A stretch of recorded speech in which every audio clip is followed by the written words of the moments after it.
Good evening, ladies and gentlemen. This is Hairy Muppet. Welcome back to the Hairy Bash quarterfinals, game number 2 of the quarterfinal between EnDerr and SouL. And SouL actually taking a surprising lead, 1-0 so far in this best of 3. And I say surprising because, basically these players were ranked according to their ranking in the OSC, so their seed position in the tournament was decided based on their OSC ranking. And EnDerr, I think, if I just double check over here, he was like ranked number 4. He's actually ranked number 3 in this tournament. So usually, if you see a tournament like a single elimination, you usually expect the top 4 seeded players to make it to the semi-finals. And so far we have that. Petraeus is ranked number 1, and he's in there. Mighty Kiwi ranked number 4, he's in there. King Kong ranked number 2, he's in there. And EnDerr is ranked number 3, so he is definitely, if you had to bet, you would bet on him getting to the semi-finals. But SouL has taken him down, 1-0 so far, and EnDerr now has to fight his way up to get into the quarterfinals. Sorry, to get into the semi-finals. And yeah, well, he really got badly cheated last game. He's just, it was horrible. Really, really horrible. And he's going for the same build again. I thought he'd be going for a pool before hatch, but maybe he's just not expecting SouL to be doing the same thing again, because he's got to work all the way over there. He's got to be checking to see what's getting built. He sees the gateway, he sees the 2 pylons. Okay, so he knows that there's no sort of crazy proxy stuff going on this game, which is going to be good. I guess if his drone came around here and saw none of this stuff, just saw a Nexus and that's it, then he probably would have been, I don't know if he would have cancelled the hatchery, but he definitely would have got the pull down ASAP, because yeah, he does not want to fall for the same mistake as the last time. And yeah, I'm guessing that's what the super early drone scout is actually for, just to double check that SouL isn't doing that crazy cheese once again. So yeah, good stuff. He does have a probe out here, but that's pretty standard for any sort of Protoss build. Hiding in the grass. I don't know if he's actually got that watchtower. No, he's not currently holding onto it. There he goes, now he's holding onto it. So should be able to see all that there is to see. And EnDerr looks like he does get to go for his heavy macro play this game. He didn't quite get to. He was just started building the third base when the first set of zealots started coming into his expansion, but now he's a little bit better off, and now he should be able to get his macro fully up and running. And we'll see just how devastating EnDerr is when he gets his macro fully up and running, because we know that actually, what do we know? I'm not sure. We've never really cast EnDerr before. We haven't cast him in any Daily Masters or fan games, or not even Hairy Bash 1. I don't think he. I think he got knocked out early on. I can't remember exactly. I should have a look and see if I can find that. Hairy Bash 1. What happened to EnDerr? I think he was in that tournament. He actually got knocked out. Very surprisingly, got knocked out by Hearts in the round of 16. I remember that was a little bit of an upset in that tournament, that he didn't make it into the quarterfinals, but Hearts did instead. And in fact, in that tournament, that was EnDerr was the only player who did not get to the quarterfinals, who was the top 8 seeded. So yeah, it's interesting. So I don't know, maybe he just had a bad day that day, but we'll see if he's going to have a bad day today again as well. He's looking, he's actually cancelled the third base by the looks of it. I could have sworn he was building one, but it looks like he cancelled it. He's decided to go for a lot of early pressure instead, going for the Roach Warren, not sitting back and doing hard macro. He wants to go out there and he wants to draw some blood in this game. And SouL, meanwhile, cannot give up the cheese. He's an absolute cheese addict, and he's going for a Dark Shrine, which is, I gotta say, it's like late cheese. That's like, if cheese were the game style, this would be late game cheese. 6 minutes is definitely late game for a cheese. So yeah, we go. The Link's coming in, just about to get speed, and as soon as they get the speed, well, the Stalker's going down anyway. But if speed came up, that Stalker would have gone down really, really fast.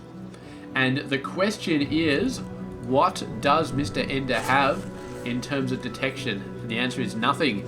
Absolutely nothing. He can put down some spore colonies anytime he wants, but those are going to take time to build. And by the time he figures it out, it's going to be too late. And he's never going to get a scout in here. SouL is not going to allow him to scout in that fast. And all SouL needs is a single pylon out here to warp in some DTs. Oh, the roach. These guys must have been on hold position. Now the roaches are coming in. And SouL, man, he's going to pop out a couple of DTs. At the very, very least, he'll pop them out just for a base defense, because he's going to need them right here. There's actually quite a lot of forces coming on. The zealots are going to come down. The lings might be able to get in. No, force field keeps most of them out, and the ones inside do get taken out, and EnDerr actually going to have to back off. And now SouL has an opportunity. There he goes, sneaking a probe out, getting the pylon down, and now the DTs are definitely going to be coming out of there.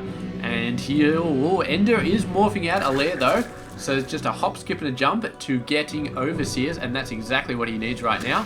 Oh, the ling getting knocked out over there, and this pylon is going to be going down.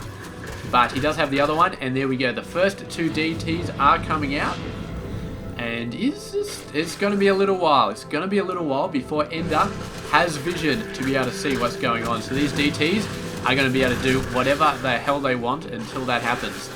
Oh, there we go. It's the first hit. Off on a roach, and the DTs, I mean, he must know. There we go, Spore Crawler's coming up at the natural and the main, and SouL has shown his hand, and now what is he doing with those DTs? Where is he? Where are his DTs? He's got two. There's one. One's attacking the Spore. He's trying to surround it. And, it's not going to be enough. It's not going to be enough. No, he's trying to attack it. Oh, just manages to kill it. But the Overseer is morphing in, so I don't know. So far, he's killed a queen. I'll give him that. He's killed a queen. But as far as everything else goes, not really done that much. That was in the main base, though. The third base, he might actually kill this third base. That would be a nice take. 300 minerals down the drain. The ling's actually trapping this guy. He can't move, and he's choosing not to attack for whatever reason. There he goes. He's going to go down, and the Overseer coming around kills that guy. And SouL's DT tactics no longer going to be happening. He's got a DT out there. Not sure the DTs are all that useful anymore because, of course, they do not have any health, almost anything. There we go, morphing into an Archon. That's not a bad play. Of course, Archons versus Zerg this early in the game are going to be so devastating. Lings are going to die so easily. Roaches are not going to be all that good. Roaches still take fairly heavy damage from the Archons. Archons, you can see, is still blowing these guys away and splash damage as well. So SouL, despite his DTs not doing all that damage, may still be able to do something here. It comes down to EnDerr. What has EnDerr got going on? He's not got the massive macro. He just lost his third base. His army size is bigger than SouL, but SouL does have an Archon out there, although the Archon is going to die. So SouL just needs to make sure that he keeps up with morphing in units and keeps up with his army. He's slowly turning around to Mr. EnDerr's side over here. Couple of DTs sort of, see, that's how fast it turns around. I thought EnDerr was in the lead, but look at this now. Now SouL is, well, he's in the lead in this engagement. It looks like EnDerr has the most units in terms of just straight up army. So yeah, he's building a ton of roaches here, ton of roaches. We'll see if he manages to take this out right here. He's doing a good job on the Zealots. The Archon's very, very dodgy though. And look, both the Overseers going down, and the lack of anti-air starting to not really make a difference. Actually, Mothership Core doesn't do that much damage, but still an annoyance. Can still take down a fair amount of roaches. And there we go, roaches just chewing through the Zealots. And they'd love to snipe this pylon. They'd love to snipe it so badly, but it's so hard. These Stalkers are doing so much damage to the roach numbers, and they can't even get in close enough because there's just so many Zealots they need to get through. They're finally busting a hole here. And will they be able to take out the pylon? I do believe that they are going to be able to take out the pylon. And it looks like EnDerr is, oh, actually SouL given the GG there. And that is, I gotta say, that's a bit surprising. I mean, he was 2-base Protoss versus 2-base Zerg. I mean, the army was starting to favour EnDerr, but not by a massive amount. He needed to back off this pylon and just say, you know what, you can have that pylon, I'm going to back up, and you can come at my base, and well, we'll see how the final battle goes there, because he definitely had the macro to keep going. You just needed to push it up with, I mean, I don't know. I just do not know. It seems a bit of a premature defeat, premature suicide, surrender from Mr. SouL there, but regardless, he has given the surrender, and it is now 1-1, so EnDerr taking the victory, and I don't know, he's been doing a good job, EnDerr. I mean, he's won the game, but we haven't seen that, that awesome top play macro is just absolutely annihilates people. I mean, we saw that in the first final. Patreus versus Proza. Patreus just smashed him so badly. You looked at that game and you're like, Patreus is Grandmaster. You know it. You know it by looking at that game that Patreus is Grandmaster because he just owned everything.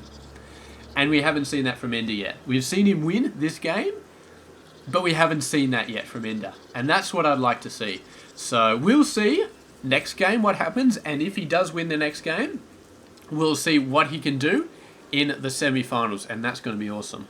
But SouL, of course, we know he's a tricky bastard. So he's still got a chance. And in fact, he could be the one Protoss player in the semi-finals. Because right now there's already 3 Zerg up there. So it could just be mass Zerg if EnDerr wins. Which is not perfect. I like an equal mix, but with the Australian guys, with the Southeast Asia sort of guys all over the place, it is fairly heavy Zerg sort of stuff. I mean, the Harry Bash 1, actually Harry Bash 1 there were a fair amount of Protoss players, but the grand final still ended up being ZVZ.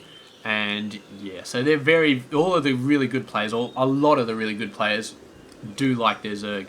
So anyway, coming up in game number 3, we'll see if EnDerr can close it down and get into the semi-finals, or whether SouL can sort of get in there and make it happen. So we'll see, because I mean, we know that EnDerr got knocked down the round of 16 Harry Bash 1, and that was an unexpected upset. So unexpected upsets do happen, and maybe it'll happen again. So we'll see. Tomorrow we'll find out exactly what happens. So I'll catch you guys then. This has been Harry Muppet. I hope you enjoyed this game.